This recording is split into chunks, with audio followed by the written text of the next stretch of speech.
Salam miracle buat Bapak Ibu Saudara. Puji Tuhan kalau hari ini kita bisa sama-sama ada dalam ibadah ini. Saya percaya bahwa kasih karunia Tuhan terus berlimpah-limpah dicurahkan atas hidupmu dan atas hidupku. Satu tema yang saya ingin bahas yaitu aman dalam perlindungan Tuhan. Saudaraku, ada begitu banyak keadaan dunia yang sedang galau, kacau.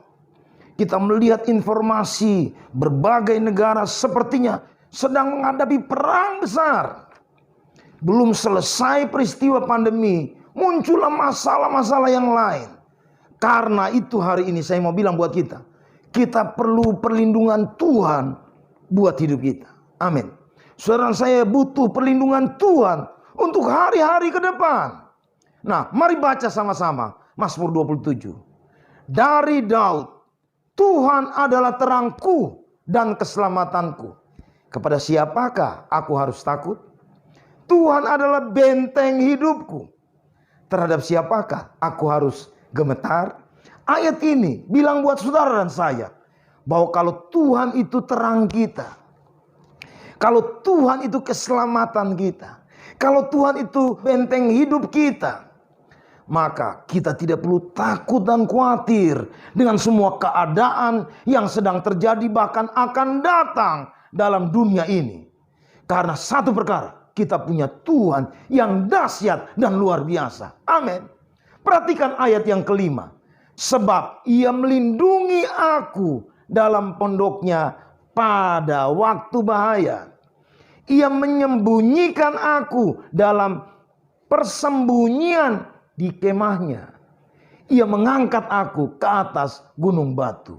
Mengapa penulis kitab Mazmur begitu yakin, begitu percaya, bahkan menyaksikan kepada kita bahwa kita tidak perlu takut dan gentar terhadap keadaan apapun. Karena dia percaya dan dia melihat perkara yang pertama ini, yaitu Tuhan melindungi dirinya. Mari minta karya perlindungan Tuhan itu juga nyata atas kita. Saya baca sebuah berita, Bapak Ibu Saudara, ada sebuah bunker yang bisa menahan ledakan daripada bom nuklir yang beratnya 20 kiloton. Itu dahsyat luar biasa. Tapi pertanyaannya, apakah itu tempat perlindungan kita? Kalau memang itu, saya percaya hanya orang-orang terkaya di dunia yang bisa memiliki tempat yang seperti itu. Dan semua yang tidak kaya akan mati binasa ketika peristiwa besar yang akan datang itu terjadi. Tapi dengar baik Bapak Ibu Saudara, Tuhan tempat perlindungan kita. Tuhan akan melindungi saudara dan saya. Dengar baik, Tuhan yang melindungi saudara dan saya. Yang percaya katakan amin. Dalam bahasa Ibrani, kata melindungi ini dalam konteks ini dipakai kata sapan. Kalau dengar ini saya ingat kopi kesukaan saya, yaitu kopi Arabica sapan. Sangat enak, mantap Bapak Ibu Saudara. Tapi dengar baik, bukan maksudnya itu sesuatu yang enak atau itu mahal dan berharga. Yang saya mau bilang dalam konteks ini, kata ini digunakan untuk menerangkan tentang makna disimpan. Kata ini digunakan untuk menerangkan dikatupkan. Kata sapan ini digunakan juga untuk menerangkan berharga. Puji Tuhan. Kata ini juga dipakai untuk menerangkan disembunyikan. Ternyata kata dilindungi ini juga diartikan sebagai disembunyikan. Bapak Ibu Saudara, kita pasti ingat ketika Musa lahir, orang tuanya melihat dia begitu tampan, rupawan. Sehingga apa yang mereka buat? Mereka menyembunyikan dia selama 3 bulan. Dari upaya Herodes pada waktu itu sedang membinasakan semua anak-anak laki-laki yang lahir dari perempuan Ibrani. Jadi sampai di sini dalam gambaran keadaan yang seperti itu, Alkitab menjelaskan kepada kita bahwa Tuhan melindungi saudara dan saya dari keadaan itu. Yang mengerti bilang amin. Kata yang kedua atau kalimat yang kedua, yang berikutnya, mengapa sehingga pemazmur berkata tidak perlu takut dan gentar? Karena Alkitab menjelaskan bahwa Tuhanlah yang menyembunyikan dia. Saya juga mau disembunyikan oleh Tuhan dari semua keadaan-keadaan yang sedang terjadi. Bulan yang lalu, Bapak Ibu Saudara, gembala sidang kita menyampaikan sebuah bagian daripada pesan, yaitu Tuhan sedang bawa kita masuk ke kamar. Tuhan sedang menyembunyikan kita. Dan saya mau bilang buat Bapak Ibu Saudara, itu pengalaman yang dialami oleh Daud, sehingga dia dengan mantap berkata bahwa aku tidak perlu takut dan gentar terhadap keadaan apapun. Nah, dalam bahasa Ibrani, kata yang dipakai yaitu yas tirani beseter.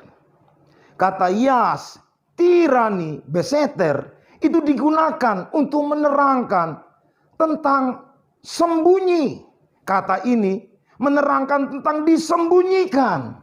Kata ini menerangkan tentang hidden place, tempat persembunyian. Kata ini menerangkan tentang diliputi. Kata ini juga menerangkan tentang terlindung oleh gunung.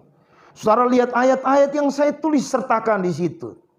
Tempat persembunyian ketika Daud dapat informasi dari Yonatan bahwa papanya ingin bunuh dia. Yonatan berkata, engkau harus cari tempat persembunyian.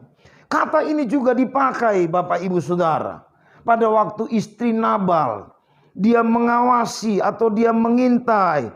Orang Ammon bilang dia sedang lur.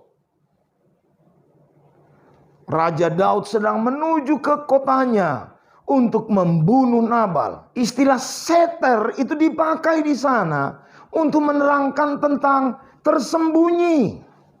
Bapak Ibu Saudara yang terkasih dalam Tuhan Yesus Kristus, saya percaya kalau hari-hari ini Tuhan sedang menggunakan situasi ini sehingga kita sedang ada dalam keadaan yang sepertinya disembunyikan oleh Tuhan karena Tuhan mengasihi kita. Amin. Yang ketiga, penulis kitab Mazmur menjelaskan begini bahwa Tuhan mengangkat aku ke atas gunung batu. Dalam bahasa Ibrani dipakai kata rom. Kata ini menerangkan di atas. Kata ini menerangkan jadilah tinggi. Kata rom ini menerangkan mencapai sebuah tempat yang tinggi. Kata rom juga digunakan untuk menerangkan muliakan. Jadi Bapak Ibu Saudara yang terkasih dalam Tuhan Yesus Kristus, saya hari ini mau bilang buat kita, karena Tuhan melindungi kita, Dia menyembunyikan kita, Dia mengangkat kita. Satu pertanyaan, di tempat manakah? Atau apa yang dialami oleh penulis? Di bagian mana dalam pengalaman hidup dia? Di sana dia melihat perlindungan, tempat persembunyian, dan tempat di mana Tuhan angkat dia, yang disebut sebagai gunung batu itu. Saudaraku yang terkasih dalam Tuhan Yesus, saya melihat di sini ternyata ada dua tempat yang dijelaskan. Yang pertama yaitu kemah dan pondok. Mazmur 27 ayat yang kelima bilang begini, sebab ia melindungi aku dalam pondoknya pada waktu bahaya. Ia menyembunyikan aku dalam persembunyian di kemahnya. Jadi tempat persembunyian, tempat perlindungan di dalam konteks ini yaitu kemah dan pondoknya Tuhan sendiri. Bapak Ibu Saudaraku yang terkasih dalam Tuhan Yesus, berapa banyak kita yang ingin melihat di dalam bahaya, kita ada di kemah Tuhan, kita ada di pondoknya Tuhan. Saya percaya itu berarti bahwa kita ada dalam perlindungan Tuhan. Kita ada di tempat di mana Tuhan menyembunyikan kita. Saudaraku, kata dalam bahasa Ibrani tentang bahaya atau disebut ra'a. Kata ra'a itu menerangkan tentang jahat, sebuah keadaan yang merugikan. Kata bahaya, waktu bahaya itu menerangkan tentang kejahatan, kesesatan. Kata ra'a juga dipakai untuk menerangkan kesengsaraan, kesusahan, bencana. Jadi Bapak Ibu Saudara, lihat, artinya bahwa ketika keadaan itu merugikan kita, ada keadaan yang jahat, yang menyesatkan, yang menyengsarakan, yang menyusahkan, atau yang menjadi bencana bagi hidup manusia. Di saat yang seperti itu, berapa banyak yang percaya bahwa kita akan lihat Tuhan melindungi kita, Tuhan menyembunyikan kita dalam kemahnya. Mari kita akan lihat sama-sama di dalam kemah apa yang dibuat oleh penulis kitab Mazmur. Biar itu menjadi contoh buat saya dan saudara yang hari-hari ini sedang ada dalam tempat persembunyian, hiding place. Yang pertama, Alkitab bilang begini, satu hal telah kuminta dari Tuhan, itulah yang kuingini, diam di rumah Tuhan seumur hidupku, menyaksikan kemurahan Tuhan dan menikmati bait-Nya. Mari jadi anak-anak Tuhan yang punya kesukaan, yang punya kesenangan untuk diam di rumah Tuhan seumur hidup, akan menyaksikan kemurahan Tuhan, dan kita akan menikmati. Benar, inilah tempat persembunyian, inilah tempat perlindungan Tuhan buat saudara dan saya. Karena itu dikatakan dalam ayat yang ke-8, hatiku mengikuti firman-Mu, carilah wajahku, maka wajah-Mu ku cari, ya Tuhan. Saudara, pemazmur berkata, aku ingin mencari wajah Tuhan. Sebuah kerinduan, bukan hanya diam di tempat Tuhan, tapi dia ingin bertemu muka dengan Tuhan. Apakah itu ada dalam dirimu? Ingat pesan bulan yang lalu dari gembala kita. Apakah engkau punya kasih yang mula-mula? Saya percaya semua kita punya kesaksian bagaimana pertama kali kita jatuh cinta dengan Tuhan. Senang diam di rumah Tuhan. Hanya satu, ingin ketemu dengan Tuhan. Yang berikutnya dikatakan di ayat yang ke-14. Nantikanlah Tuhan, kuatkanlah dan teguhkanlah hatimu. Ya, nantikanlah Tuhan. Engkau mungkin tetap ada dalam masalah. Engkau mungkin masih tetap dalam penderitaan. Tapi satu perkara yang saya percaya, ketika engkau ada di dalam rumah Tuhan, kemah Tuhan, pasti kehadiran Tuhan, hadiratnya akan membuat engkau damai, engkau tenang, sehingga engkau akan katakan buat dirimu, kuatkan dirimu, teguhkan dirimu, sebab pertolongan Tuhan tidak pernah terlambat pada waktunya. Yang kemudian pemazmur berkata di dalam ayat yang ke-6, dibilang gini, maka sekarang tegaklah kepalaku mengatasi musuhku sekeliling aku dalam kemahnya. Aku mau mempersembahkan korban dengan sorak-sorai. Aku mau menyanyi dan bermazmur bagi Tuhan. Saya berdoa biar semua pengalaman ini datang dalam hidupmu. Bahwa ada kesukaan, ada sorak-sorai, ada sukacita yang keluar dari hatimu. Karena engkau melihat bagaimana Tuhan memampukanmu sehingga engkau dapat mengatasi semua hal yang mendatangimu, yang menjadi persoalan bagimu. Dan terakhir, tempat perlindungan kita, Alkitab katakan, di atas gunung batu. Bapak Ibu Saudara yang terkasih dalam Tuhan Yesus Kristus, mari kita baca bagian ayat ini sebagai ayat penutup. Ketika penjahat-penjahat menyerang aku untuk memakan dagingku, yakni semua lawanku dan musuhku, mereka sendirilah yang tergelincir dan jatuh. Ternyata tempat perlindungan Tuhan itu tempat yang paling aman. Di manakah itu? Di kemahnya. Di manakah itu? Di pondoknya. Di manakah itu? Di atas gunung batu. Di tempat yang tinggi. Tempat yang tidak bisa terjangkau. Sehingga ayat ini bilang begini, musuh-musuh akan tergelincir sendiri. Saudaraku, buat saya artinya bahwa bersama Tuhan kita akan ada di tempat yang tidak bisa dijangkau. Yang jahat tidak bisa menjamahmu. Yang percaya bilang amin. Sekali lagi, yang jahat tidak bisa menjamah engkau. Kalau engkau percaya bahwa Tuhan itu terang, Tuhan itu keselamatan, Dia benteng hidupmu.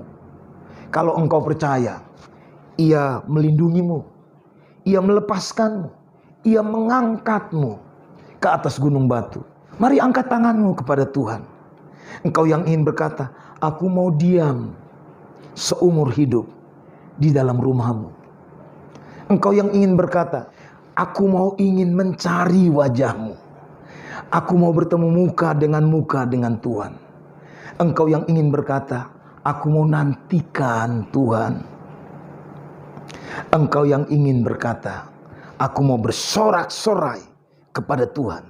Mari bangkit diri dan angkat dua tanganmu dan katakan buat Tuhan, ini hidupku. Aku percaya bahwa Engkaulah perlindungan yang abadi. Engkaulah perlindungan yang sejati. Kalau hari ini engkau baru mendengarkan pesan firman Tuhan ini dan engkau berkata, aku mau percaya kepada Tuhan yang seperti itu. Buka hatimu dan berkata, Tuhan Yesus, aku orang berdosa. Upah dosa maut. Tapi firman Tuhan berkata, engkau telah mati supaya kami yang berdosa ketika percaya, kami dibenarkan. Hari ini hidup saya. Saya buka hati saya. Saya undang engkau Tuhan Yesus masuk dalam hidup saya. Menjadi Tuhan, menjadi juru selamat pribadi saya. Tuhan Yesus, saya milik-Mu. Mari katakan, masuk dalam hidup saya. Menjadi juru selamat saya. Menjadi penguasa tunggal dalam hidup saya. Amin. Saudara yang lain, yang hari ini sedang berkata, Tuhan, saya mau melihat perlindungan itu. Saya mau melihat tempat persembunyian itu. Saya ingin lihat Tuhan bawa aku ke tempat yang tinggi, ke gunung yang tinggi. Angkat tanganmu dan berkata, ini aku ya Tuhan. Dalam nama Tuhan Yesus, jamah setiap anak-anak-Mu. Angkat, bawa kami, buka mata kami untuk melihat bahwa sungguh kami punya tempat perteduhan, perlindungan, tempat persembunyian yang tidak bisa dijangkau oleh musuh. Hamba-Mu berdoa dalam nama Yesus. Dalam nama Yesus, yang takut, yang gentar, Tuhan beri damai, beri sukacita, beri pengharapan, beri kekuatan buat anak-anak-Mu ya Aba. Yang sakit sembuhkan dalam nama Tuhan Yesus. Yang lemah Tuhan berikan kekuatan yang baru. Yang putus asa Tuhan berikan pengharapan. Terima kasih Tuhan, terima kasih.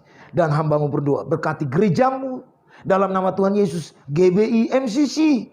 Tuhan memberkati seluruh jemaat, seluruh para pelayan dalam nama Tuhan Yesus.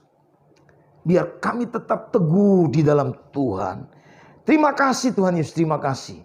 Segala puji, hormat, kemuliaan kami kembalikan hanya untuk Tuhan Yesus Kristus. Dalam nama Yesus. Haleluya. Amin.